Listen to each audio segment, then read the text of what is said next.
hivavaka zao ho fanasitranana anao. Mino ny fanasitranana avy amin'Andriamanitra ve ianao? Mino ve ianao fa afaka mangy anao na aiza naiza misy anao ny fanamasina?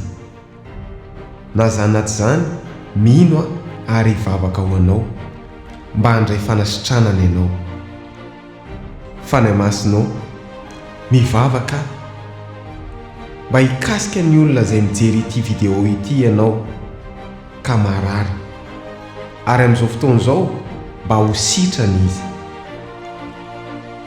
Ianao amerina amin'ny laony, ny sela rehetra hatrany anaty rano-mikoriana ao anatin'ny vatany, manonona fanasitranana hatrany anaty lalina.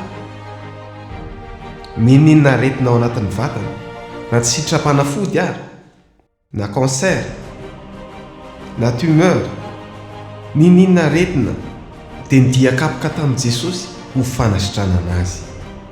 Manonona vatana hiasa 100 isan-jato ao amin'ny anaran'i Jesosy Kristy, sitrana amin'ny anaran'i Jesosy. Ianao nefa laza fa dia indro tanterahako tokoa ny fanasitranana azy.